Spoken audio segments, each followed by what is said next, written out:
This episode of Unqualified is brought to you by State Farm, who has surprisingly great rates for your auto insurance. In 1999, my mom recorded me in our family room, delivering the lines for what I thought was a horror movie. My mom read the other roles, and I thought she gave a much better performance than I did. There was even a moment when I seriously considered not sending the tape because that would require a trip to the post office and an entire day's salary for postage. Not that I had a paying job. I was surprised when I received a phone call asking if I could audition in person. Then I realized that the casting director must have mixed up my tape with someone else's. I could have pointed out the error, but I'd never been to LA and wanted to go. So my parents gave me airline miles, and I flew to Los Angeles, Burbank actually, where I auditioned every day for a week and slept on 3 different couches. At the week's end, my friend with the least comfortable couch offered to drive me to the airport, and because at the time it was hard to find good Mexican food in Washington State, I wanted one last burrito. My pager began buzzing just as our nachos arrived. There was a payphone in the back of the restaurant, and when I returned the page, I was told that I got the role. It was one of the biggest surprises of my life.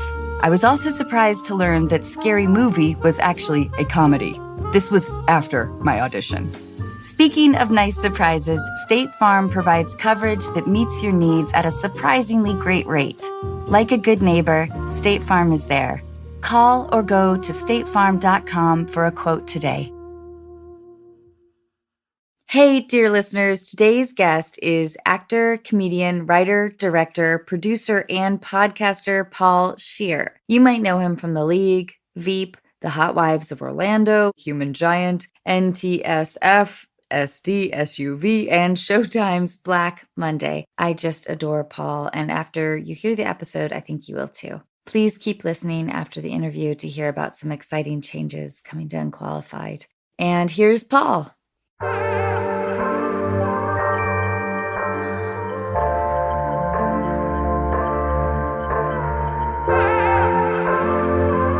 Ladies and gentlemen, you are listening to Unqualified with your host, Anna Faris. Hey, what's going on? Hi! Oh, Paul. I was thinking while I was showering. I'm appreciative that you are showering this early, just for people to know. Like, we're recording this, at 11. For me, I put on gym clothes at the beginning of the day in the hopes that I will get to some place where I will work out during the day. And then I take my shower. Like last night, I took a shower at 11 o'clock at night because it took me that long to get to the gym. The gym, just to do some working out. That's all. I was thinking about your character on Black Monday. I find it hard to believe that you're having some deep reflections about my character on Black Monday. I'll take it. Well, I was thinking about a tough job for me in Hollywood would be to get cast on a medical procedural. Well, but you don't have to be smart for that. You just have to have a lot of memorization. Yeah, because I worked with Kate Mulgrew on the show I did, NTSF SDSUV. Yeah. When I talked to Kate, it was like, because Kate was a Star Trek captain, and Star Trek captain and a medical doctor are the same. It's like, put the phasers on, we're in the gamma quadrant and we need to put on the, we got to do the thing. Yeah, because it doesn't mean anything. Like, yes, the medical jargon does mean something, but to an actor, you are not becoming a doctor. You're just memorizing the thing, and that's it. And you're going to move on the next day. Like when you're a Star Trek captain, you have to memorize this stupid thing about the torpedoes, and you say it and you go. But I think that it requires such a level of work that doesn't make acting fun. Yeah. Right? Because I talked to Charlene Yee, who was on House, and she was like, all I had to do is memorize jargon. It's not acting, it's jargon. And is that fun? Do you want to do that? Do you want to be on a medical show just, asking about scalpels and, incision lines and all that sort of stuff? I don't know. Do you want to do that? We just finished Westworld season 3, which was torturous. I don't know if you've seen it. I watched the first 2 seasons. I didn't feel like I was emotionally ready in quarantine to really jump into that show in the 3rd season. I that show is it's mumbo jumbo, cliff notes, like nobody's business. I think like episode 3, season 1, I started to wonder if the writers kind of lost the plot. Right. I don't know. The only other explanation is that I'm just not that smart. So I'm choosing to believe that it's the writers. Why do we need shows that make you feel dumb. Yes. Or make you feel like you have to do extra research. Like, I've never equated a show being like, oh, after I read those 4 wiki articles, I really love the show. It's like, no, the shows that I love are the shows that I'm in. Like, Better Call Saul, I think, is one of the best dramas on TV. It's so well done. I'm never confused by the world, by the relationships, by the character. And I feel like I leave incredibly fulfilled. Insecure, I think, is a brilliant show. I'm not like, we need to read some more backstory on this or understand the theory that's going on. Like, no, like, I think a good show, a good movie, even Christopher Nolan, who makes very complex movies, you get them. I think when you're confused, that's not a good sign. Like, that's not like, oh, the writers are so smart. It's like, no. Like, there's a difference between a textbook and a TV show, and they both should exist in their own spot. It's like that one asshole teacher that clearly is like going through a divorce. Paul, I wanted to ask you, what's your feeling about improv? I feel like I'm always so reticent of like improv on screen because I feel like that's such a personal experience. Yeah, I used to do it on the podcast because I never get a chance anywhere else. Can you sing, by the way? Because if you can sing, I need you to go on this improv podcast where they improvise a full musical. I think you would be amazing on it. Can I poison you right now? Okay. I'm going to go back to like 1994, I believe. Okay. Maybe earlier, I don't know. But this is something when I'm feeling a little irked with a contemporary of mine. I like to go, I don't want to wait for our lives to be over. I want to know right now, what could it be? Oh, yeah. By the way, you killed it there. That was pretty great. Thank you. But have I poisoned you? You've not poisoned me. I think you have a lovely voice. That actually was great. I used to do a bit on stage where I would put on an insane mask and seductively dance to that song. No. Like, I would just play that on stage and just dance. The song that haunts. I mean, it's a beautiful song. I mean, look, it's the theme song of our lives. Can you tell our listeners what it's from? It was Dawson's Creek, right? Yeah. I don't know, one of those, Dawson's Creek. Yeah. Were you ever on any of those like teen sitcoms? No, you just went right to being a giant movie star, right? Like, that was it. That's the only way I fly. Right to the top of spoof. That's it. No stops. Just take me to the penthouse, baby. But I want to say one thing to you, and not to derail this at all, because it is going great. The thing I want to say is, like, I don't think that people realize how the comedy talent of you and Regina, both of you, I think, are so incredibly funny. And like, I recently watched the first movie and you guys are, it's just great. You guys are just the fucking best. And I feel like, I knew how funny you were. I didn't know how funny Regina was. And she's magnificent. Insane. She is a fucking ruby that you've like found. And she was also just so kind to me. And it was like my first movie. And I'm really proud that I've been able to keep a friend. Yeah, she's so good. I want to ask you a question, though, about this. We talked about now so far the first movie thing. What was the biggest mistake you've made on your first movie? I'll tell you mine to put it in context. The first movie I ever did was this little scene movie that no one has seen. It was The Onion, the funny newspaper. They made a movie. It was like all like little sketches and stuff. And I did my scene in that movie.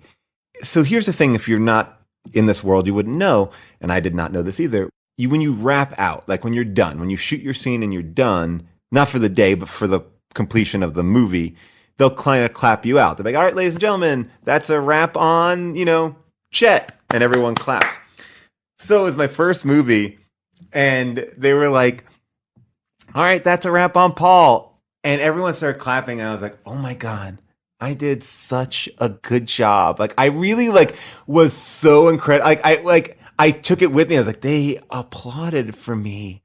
I basically I was so on a high and so emotional, like, wow, this is it. There's no going back. And then when I realized that it was just commonplace, the level of embarrassment I felt for that was just bigger than the Grand Canyon.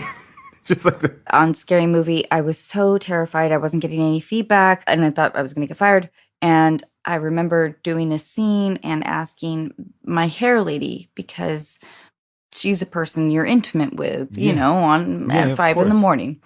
I was like, hey, do you think that was okay? And she said, oh, it was great. You didn't touch your hair once. And it was the same kind of realization of like, all right. Oh, Right. Okay. Yeah. Yeah. All right. I guess everyone's focused on themselves and not on me. Just looking at that one thing. Oh my God. And my first talk show was the Craig Kilborn show. Okay. And there's no rule book. No. So they no were one like, tells you what to do. get out there. And I was like, okay. And somebody's like, whatever, miking me up. I do the show performance, which is so odd as yourself, like to be this heightened version. You got to keep the ball in the air and you have a conversation that's already written. Like the first time I ever did one, I was like, oh, this is how it's done. I thought this was conversational. Like I did Letterman the first time, my first talk show, and they gave me like a 10-page document of the questions he was going to answer and my answers written out. Like they interviewed me on the phone, then they compacted my answers to make them tighter. And it was like boom, boom, boom, boom, boom. And so like I'm backstage at Letterman memorizing me. I'm memorizing my stories. Oh my God. It was so frightening, but no one told me that until I got there. And I'm freaking out. I'm trying to put on a tie. I mean, yeah, it was terrible. Yeah. This episode of Unqualified is brought to you in part by Best Fiends. We all know there really is only one match 3 style game worth playing. It's the one with an actual storyline, cool collectible characters, and non-stop action-packed adventure. It's the one with literally thousands of challenging puzzles to solve. And yes, I'm using the word literally correctly. Of course, I'm talking about Best Fiends. You meet your Best Fiends early in their careers. They don't have much experience, but they have heart. I recognized a little piece of myself in each of them. And so I began to assemble the perfect team. I watched them grow as we solved puzzle after puzzle, working hard and playing hard. Today, my Best Fiends are ready to go anytime and anywhere. I'm really proud of what they have become. With new challenges and levels added all the time, there's never a boring moment. So download Best Fiends free today on the App Store or Google Play. That's friends without the R, Best Fiends. I feel like this is stuff that no one talks about. And we're not saying, oh, I hate it. It's just also like, there are these moments that you just are eating shit and there's no mentor to be like, oh, when you do X, Y, and Z, you should do it like this. And when you figure it out, then you realize how long you've been doing it wrong.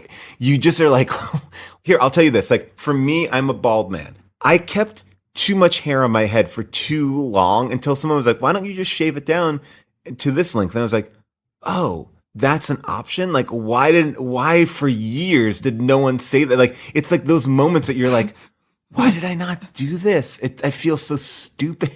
Like when I cut my hair down to where it is now, like now it's probably like 8 years ago. I was like, but I spent so much. No one told me. Yeah. It's like, it's so, I try to tell people now. I was thinking about you and how I love people whose face sort of naturally falls into a smile. Uh-huh. And you have that. Maybe it's been a burden for you, but man, it's welcoming. Oh, I'm so happy to. But I feel like you have that too. Come on. Well, you make me smile. Sometimes You're a fun time person. Yeah, but You're a fun time person. you have a. Do you recognize that your jaw just sort of naturally forms? Well, it's you're like a joker. It's a lot of plastic surgery. Yeah, it is a joker. Yeah, I have slight joker disease, which is sometimes a problem. And if you have bad joker disease, oh, forget it. Forget it. It's just. It's tough. You really, yeah, it's really bad. What's one thing that you would, like now you have a lot of responsibilities, right? What is one thing that you would like to be able to do that you feel like you can't do now just because of, take COVID out of the question, but like the idea of like, is there anything like you look back on like, oh, I wish I could have done this or that right now?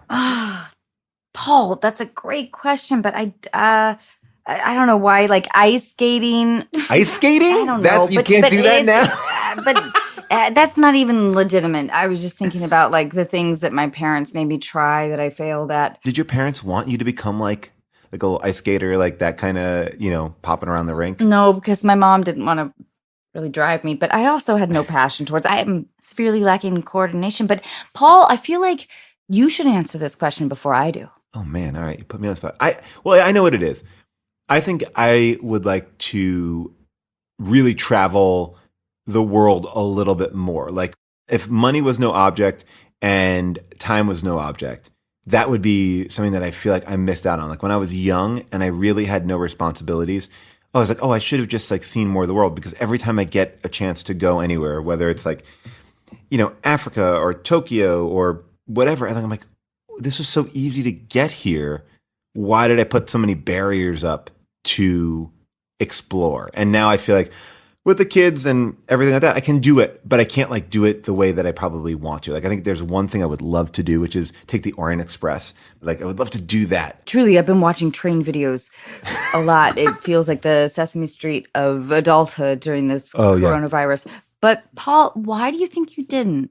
I think probably because I'm sure I put up some sort of barrier. Like, I think, for this world that we're both in, you're trying to achieve something and be around and be present. And I probably in my mind, and not that this was a conscious decision, it was like, well, I have a sketch show and I have my friends and I'll miss my improv class and I'll do my, like, I think I probably had a fear of missing out on being with all my comedy friends and going away and wanting to really like embrace my New York City like comedy life and not get away from there. I think that's probably what it came down to. Is that rooted in nostalgia? I think there's a thing every now and then where you look back and you go like, oh, I wish I could have. I think that's, and maybe it's not nostalgia, but it's like a little bit of like, if I knew then what I know now kind of stuff. And maybe that's not necessarily nostalgic. There's a part of me that's like, oh, I wish I could be back there. And there's a simplicity of my life, like living in a studio apartment and staying up until 4 a.m. and being able to sleep until like 11 and all that sort of stuff. So you have kids.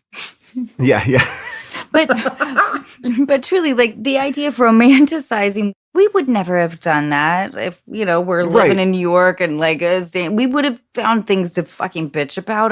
Of course, it's not perfect. Yeah. I'm not saying that I would like to change my life. I'm happy with where I am, and the decisions that got me to here are great decisions because I'm here, right? And I think the most anxiety I have is over choices that didn't happen. I'm like, oh my God, if that happened, imagine what a terrible domino effect that would have. Like, so sometimes I look back and have anxiety over situations that just flip the other way. Can you give us an example? Do you feel comfortable? Yeah. Okay, here's a great one. When I was in New York and I was doing comedy, I had an opportunity to actually 4 times audition for Saturday Night Live. The first time I auditioned with Kevin Hart, which is crazy. Like we were in the rooms next to each other. And I didn't get it. And I was incredibly crushed that I didn't get that. But like the following year, I created my own sketch comedy show with Aziz Ansari and Rob Hubel and Jason Wolner. And that like gave me more than being on SNL. Not that SNL isn't great or anything like that, but it gave me like where sometimes you could fail on SNL. Like who knows? Like it's a crapshoot. Like you either become like Kristen Wiig or you become this person who's like, oh, you were on SNL? Oh yeah, first season, whatever. So I had something that was like my own. But at that moment, I was like, oh, why didn't I get SNL? Why didn't I do this thing? And I realized that if I would have gotten that, it would have set my whole career in a different path. Like the same way, even with meeting June, like I feel like if I would have made like one different decision, like I was dating somebody and I was starting to hang around with June and I had to break off one relationship, but I really liked that relationship. But I also like, if I didn't do that, I wouldn't have had this. There's those choices. Like they're very small, but they have like big ramifications. Completely. My partner, my fiance, I just don't love that word, but his name is Michael. He says the same thing about the movie we met on. Right. I hosted SNL 2 times. I think I did a shitty job both times. I have to watch those episodes now. No, please don't. But but the idea of like, would I be asked again? Even though I'm convinced that it took at least a decade off of my life with the stress that was involved. It was just like, I'm not good at this. I have no idea what's going on. That is the high wire act of all high wire acts. I mean, right? Well, then what the fuck is the finish line? Turns out there isn't. No, it's like there is no finish line and you never know when the next thing is going to come. And so are you saying that you block yourself from feeling like true emotion and happiness? Like, oh, probably, yes. But I like to think about J-Lo. Okay. I'm like, yeah, J-Lo, she was there and then there and then there and then there and then there and then there. And the idea of the drive combined with like talent. And to what end? It is a little bit like, when do we grow raspberries at the farm? Right. I mean, you want... Is that the end game? Kind of. The Faris isn't Farms? It? Isn't it? Yeah, I mean, look, we all want to move to... I think there's that idea of... But it's also such a post-glory idea, which is also ugly. That like, oh, yes, well, now I have the strength to grow raspberries because I did some things. Right. It's as if we are doing this to buy the farm to grow raspberries, which is not the case. Like, I'm not like, oh, if I just get one more TV show, I will finally be able to put that down payment on that raspberry farm. Like, that's not my goal. My goal is not the raspberry farm. I don't know what you were saying about SNL and taking that off your life a little bit there. Like, I feel like I'm forever going like, oh, I wish I had another shot to do that. Or I have to kind of embrace the moment, what you said, there's no finish line. So There's you have to no embrace those finish small line. victories every single step of the way. Exactly. So I feel like I didn't do well enough my second time around to be asked for a third time. A third time. And if I was asked for a third time, then I would be fucking terrified just in general. Right. And then what if I didn't get asked for a fourth time? Yeah, right. It's never going to be. Yeah. This episode is brought to you in part by Plant Botanical. As everyone slowly comes out of hiding, many of you are asking the same questions. Am I ready for actual human contact? Should I swipe right? Will they look like their picture? Do I look like my picture? Is that the face of an axe murderer? Do I really want to take off these sweats? And for those of you who get that far, what drink should I be casually sipping? I have the answer to that one. While your date sits awkwardly silent, stunned by your good looks, dazzled by your intellect, or wondering how to dispose of your body, the drink in your hand should be delicious, refreshing, crisp, clean, Plant Botanical Vodka Seltzer. Weighing in at only 1 carb, made with real fruit and botanicals traditionally used for stamina, immunity, and detox, Plant Botanical is already thinking about your future encounters. Follow and DM at Plant Loves You and share a story or video of your funniest, wildest, or most awkward date for a chance to win up to $1,000 for your next one. Plant Botanical, your perfect companion while you look for your perfect companion. Available at Target, Pavilions, Vons, Total Wine, or visit plantlovesyou.com to find a store near you. Plant Vodka and Vodka Seltzer. Just the good shit.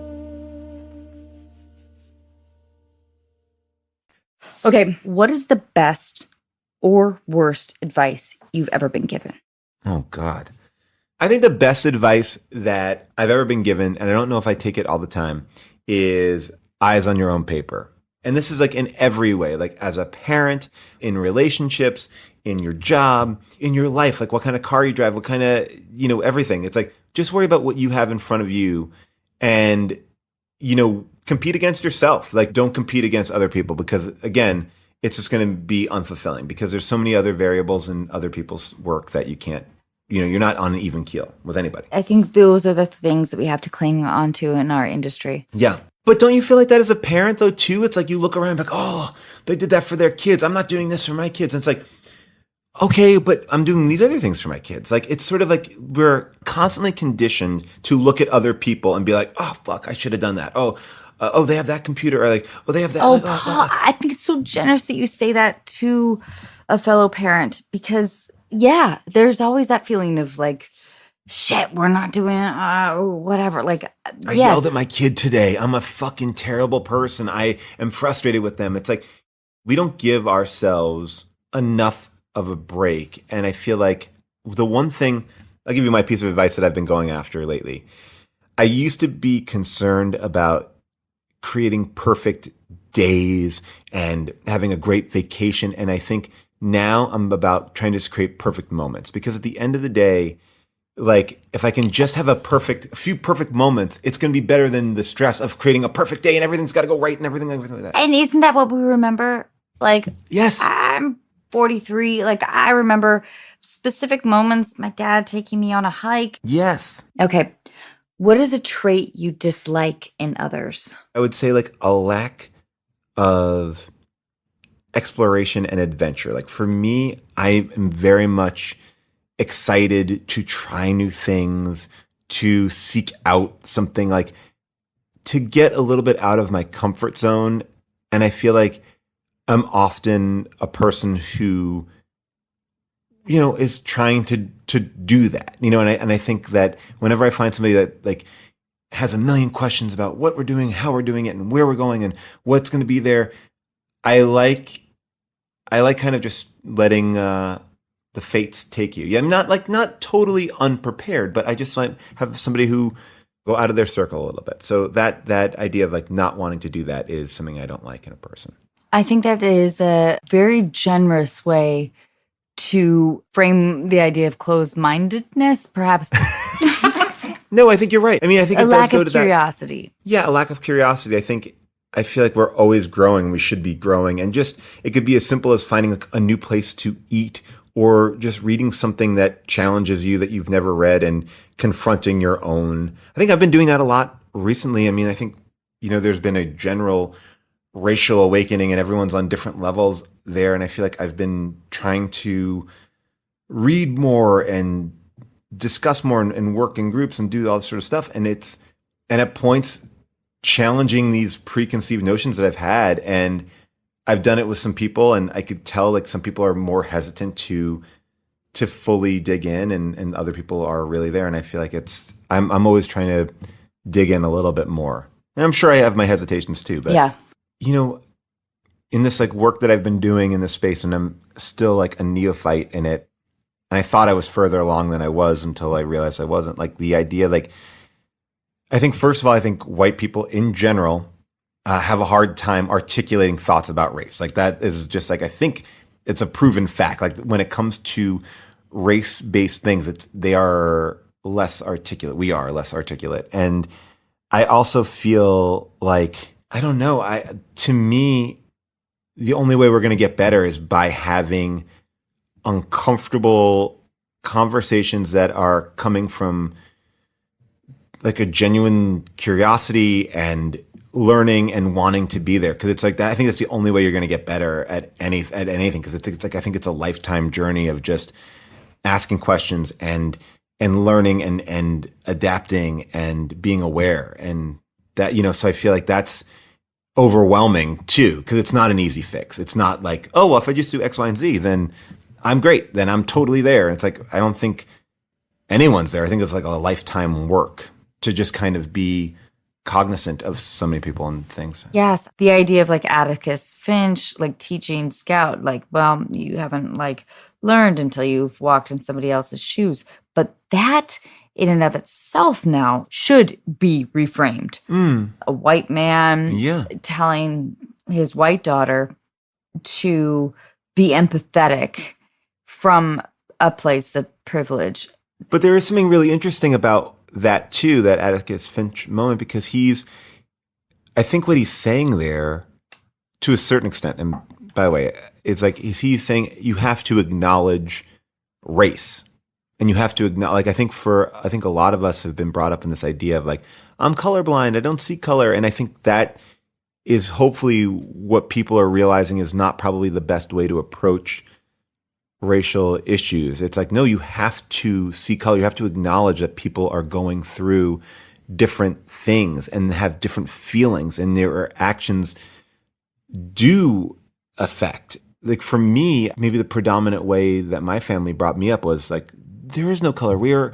Everybody's equal, but society doesn't treat everybody equally. And I think once you come to understand that is at play, then you can understand like, oh, how do I have to be a part of changing that? So in a way, that's at least a good parenting skill, I think.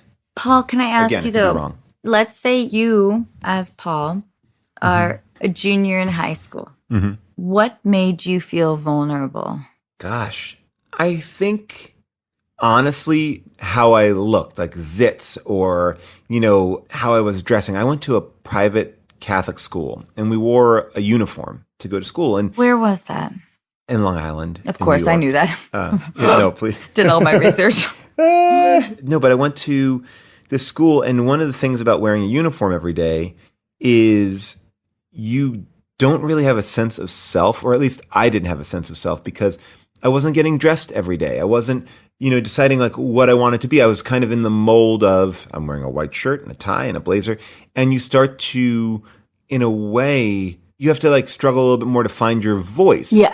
So I feel like I wanted to make sure that I was dressing the right way. Much more outward stuff that I was vulnerable about. Like, I wanted to make sure like, I was embarrassed about having acne. I wanted to be, when I went out that I was dressed cool enough for, the right way. Those are, I guess, the biggest things. And in the grand scheme of life, that's not that big of a deal at all. It's like just high school insecurities. But, there are bigger ones. I mean, there's so many other ones out there. Like I was lucky to only have those issues, I think. I mean, what about you? Oh, God. My identity was my height. I was really short. Okay. I didn't enter puberty till I was like 16, essentially.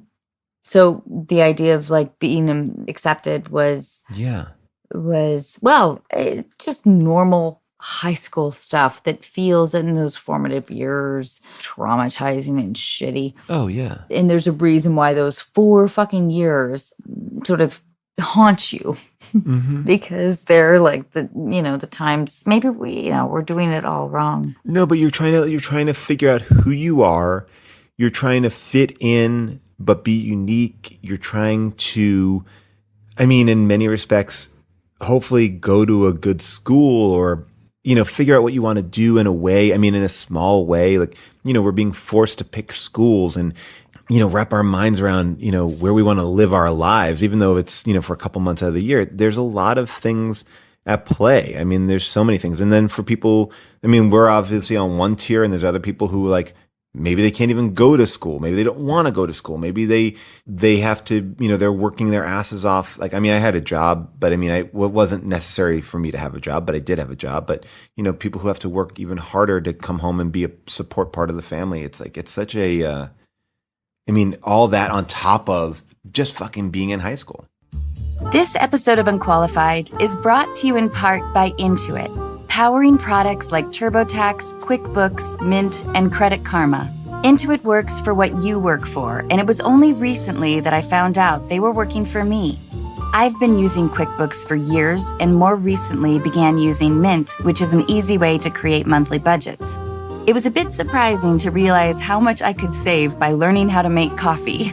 With Intuit, artificial intelligence can predict your future cash flow, recognize a misplaced digit in an account or routing number, and even connect users with live experts who can assist with navigating life changes or help with unique tax situations. Everything is automatically organized as you track your personal or business expenses by scanning receipts, invoices, and other financial documents, while smart budgeting tools let you know before you overspend. Innovative features like these make managing your finances simple, but as you probably already knew, innovation is at the core of everything Intuit does. Discover how Intuit's products can help you see what's possible at Intuit.com. That's INTUIT.com. Okay, what is your favorite rainy day movie? I think a movie that brings me so much comfort that I love so much, and it just is a special place in my heart, and it's not as cliche as my other answers would be, is Planes, Trains, and Automobiles. Steve Martin and John Candy movie, and it's great. It's just, I can watch it whenever. Would you say that pre-COVID? In terms of, interesting. Do you know what I mean? Because yeah. I've been watching like travel things. You know what you would really like, or I think you would like, have you watched Travel Man yet? No. What is that? All right, so Travel Man, you will love. It's Richard Ayoade, who is from the IT crowd, and he has been... Yes. Oh my gosh. Yeah. He's been in a ton of different stuff. He's a brilliant director and writer. Yeah. He does a show called Travel Man, and it's incredibly funny. It's 48 hours in a different place, and it kind of takes the piss out of a travel show. It's just like he runs around and tries to do as many things as he can with a funny partner, and but you get to see all these beautiful spots. Yeah. I think you would really like it if you're looking forward to like, you want to scratch that itch of like travel. Yeah. Wait, you asked me, is that pre-COVID? I don't know. I think it the is. Idea of, yeah. No, the travel part of Planes, Trains, and Automobiles is not COVID specific. Like, I mean, right now in my house, the shit that we're watching over and over again is not anything that I have that I can weigh in on. Like, it is Home Alone 1, it is Home Alone 2, it's Angry Birds 2, and a lot of TV shows that drive me absolutely bonkers. This one in particular, which I hate, called Car Patrol. It looks like it was made on like a computer from the 1970s. The cars don't even talk. It's just a narrator saying like, "Oh, why are you upset, brah brah?" And it's like, "Oh, you're upset because you didn't eat breakfast." Car Patrol is the worst. But yes, no. So Planes Are But I can't believe that you're actually watching the programs. I'm the parent who, like, Jack is about to turn 8. Oh my gosh. He is playing these games where I'm starting to suspect that everything is like, ba, ba, ba, ba. Like if a parent hears just like happy, kind of high-pitched music, it's fine if they're doing like shooter games. Because I'm not looking over, it's like, it sounds like he's playing a children's game. I made the biggest mistake of not my biggest parenting mistake. It's up there. So my son, who is 6, really got into Bruce Lee, like talking about Bruce Lee, understanding Bruce Lee. That's pretty bad. And you have a brilliant awesome, child. Right? And so we've been watching a lot. Like we watch a ton of reality competition shows. Like that's the big thing in our family right now. Like Titan Games, Don't, American Ninja Warrior, Whiplash, Cannonball, all this shit. And it's actually kind of fun. I mean, we're watching people get knocked down 90% of the time. But he got into Bruce Lee, and I try to like show him stuff that I know is going to be okay. Like he can't watch the whole movie, but he can maybe watch a scene. And I was running to do something, and I was putting on this one scene and Enter the Dragon for him. And I was like, I've seen this scene. I know the scene is fine. And so I left the room, and June was in there. And all of a sudden I just hear June go, "It's rated R." And it is. And I didn't realize that. And I ran up. I go, "What happened?" She's like, "They just dragged a dead naked woman out of the water in that movie." I was like, "What?" And I felt like I didn't communicate to her effectively, like fast forward to just the karate scenes, because that's the only, like, we don't need them to watch the dialogue scenes.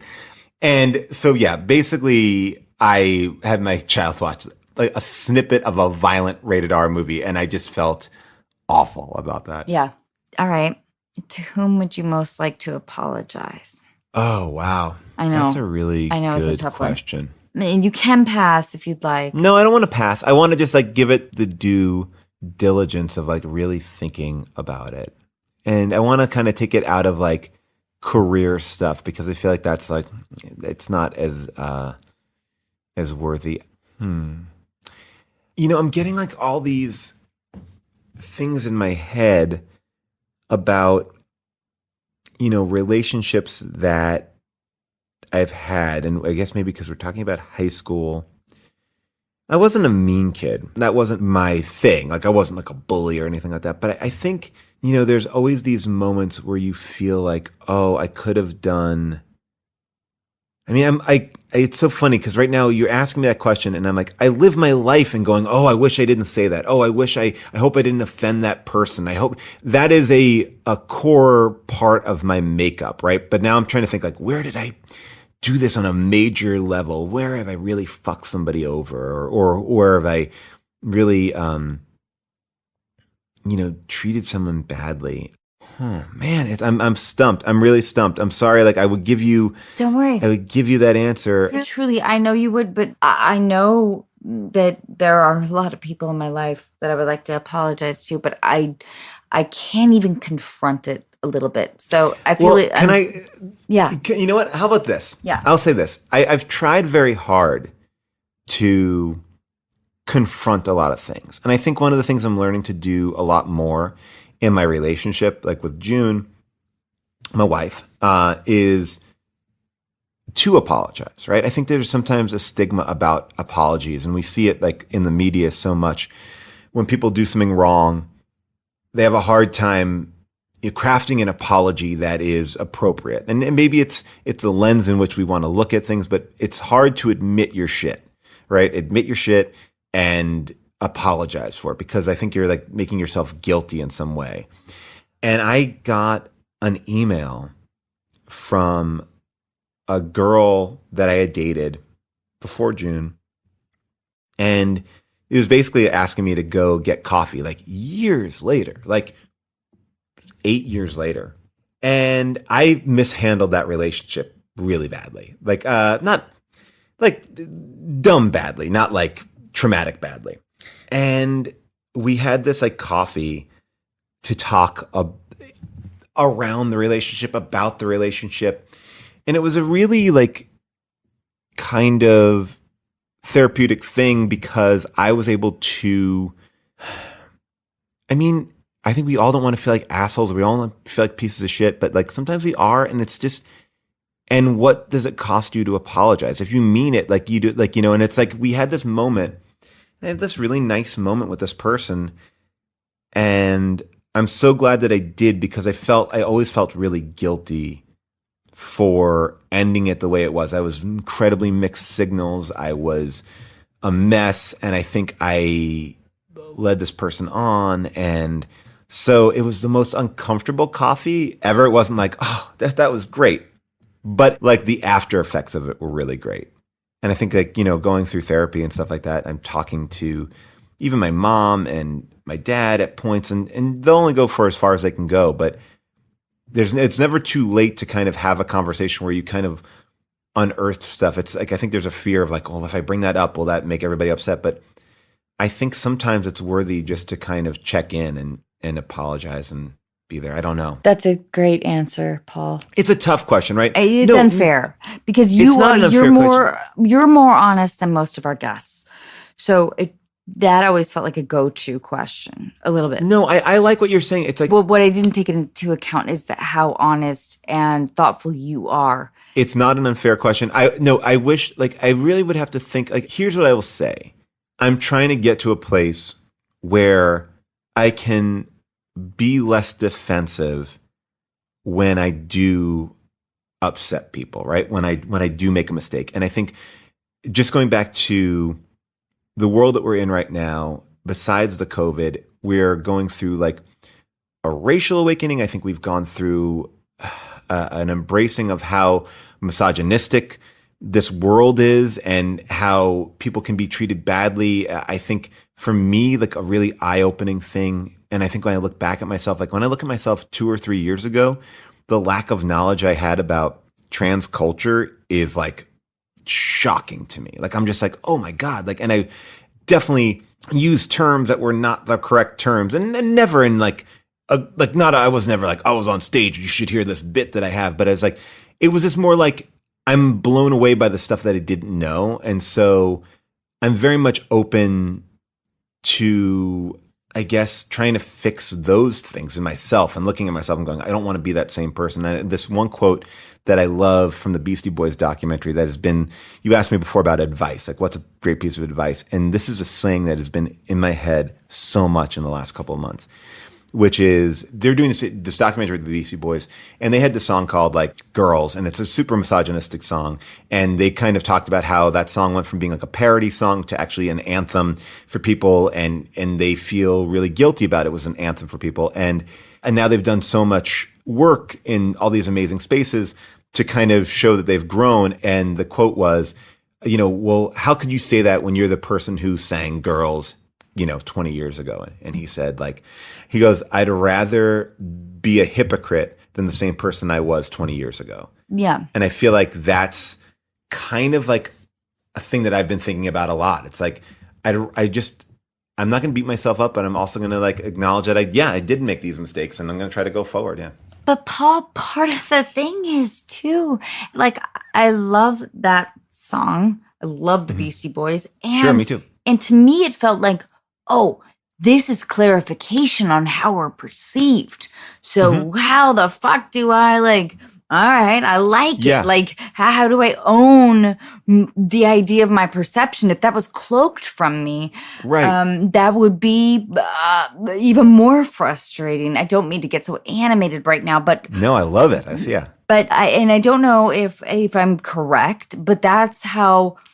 I think that's how it was written. Like, to me, it made me feel like, fuck yes. Like, I want to know how people are perceiving, like, whatever, a 13-year-old girl struggling with those moments of like getting looked at when a car passes you, when having no idea of being a sexual thing at all. It was informative. I think it was written in a way to be like sarcastic, yes, and then what they talk about is like, but then it quickly became This doc is great. You got to watch the doc. It's on Apple TV, the service that I don't think anyone knows that they have or watch, but it's there and it's great. And they talk about they just talk about how it was written like that, but then it became an anthem for a certain type of person. And they started doing shows where they felt like they were not singing to the people who were like, oh, I get what you're doing here. They were like, you're right. Girls to do the dishes, girls to do it was like, and that's kind of what it felt to me like an anthem of anger, and I felt like they meant it. Yeah, I felt ownership in my hometown of Edmonds, Washington, right, and understanding the mockery at 14 years old, or the irony. I mean, look, I think I listened to that song and it wasn't like, yeah, that's right. I think it was just like, oh, it's catchy, it's fun, it's like, yeah. I mean, that whole first album is like a party album, but I guess the idea is constantly trying to be better, and then also have to take your lumps for where you weren't good in the past. And I think there's a difference between people who will take their lumps, and look, I haven't gone through it like other people have gone through it, so maybe my opinion of it would be vastly different, but it's I just think that there's an ability that we all have to have where it's yeah, let's just take our lumps. All right, sure, that offended you. I didn't mean to offend you. I didn't mean to do this, but it did, and I can acknowledge that, and I can also move on and be different. I don't have to be that same person, and I don't have to keep on making those mistakes. It's a constant battle. I mean, of dealing with being defensive. I'm always, it's I didn't mean it like that. I didn't my fights with my wife are often like that. But that's what makes you a wonderful person, is that you are considerate of how you're being perceived, and you're sensitive to the idea that, is my perception incorrect? You're incredibly generous like that. That's how I would subscribe the idea of generosity towards you, for sure. Wait, nice to say that. But hey, Paul, before we leave, in one word, how would you like to be remembered? Oh, wow. One word. One word is hard, but I would say I would like to be remembered as loved. That might be the best answer we've had. We did this. We did it. We did it all today. We really got into it. Oh, and Paul, one last thing though. Do you have a favorite joke? Oh, this is where I'm terrible. Me too. I mean, here, I'll give you my favorite dumb joke. When people ask me now, I kind of memorized a dumb joke. Pirate walks into a bar and he has, one of the a ship's steering wheel. What do you call that? Why am I forgetting? The thing, the clocky thing that goes around and it's wooden. Yeah. This is, by the way, the perfect execution of this joke. So a pirate walks into a bar. He has one of those ship steering wheels around his dick, and the bartender's like, oh, you got what's up with the pirate steering wheel on your dick? And he goes, it's driving me nuts. There you go. Classic. A joke poorly told. Paul, thank you. This is a pleasure. You're the best. I love chatting with you. Will you please give June my love? I will. All right, bye-bye. Bye, Paul.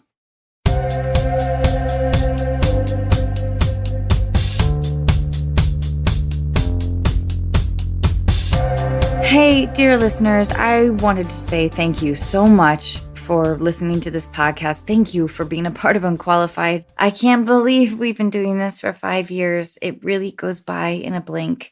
In the beginning of August, you're going to start seeing a few changes here. In addition to our great guests, we will be bringing on some qualified professionals to help answer your questions and balance out my unqualified advice. We've also been working on new ways to grow and support the unqualified community, including a new website. I am really excited. So keep your eyes on our Instagram, Twitter, Facebook, all that stuff. And in the next few weeks, you're going to see an all new Unqualified. Also, if you're a fan of the show and you think you know someone else who might enjoy it, now is the perfect time to tell them about Unqualified. It would really mean a lot to me. Thank you so much for listening. I truly do love you all. You have been a very special part of my life, and I look forward to continuing this grand experiment. I'll talk to you soon.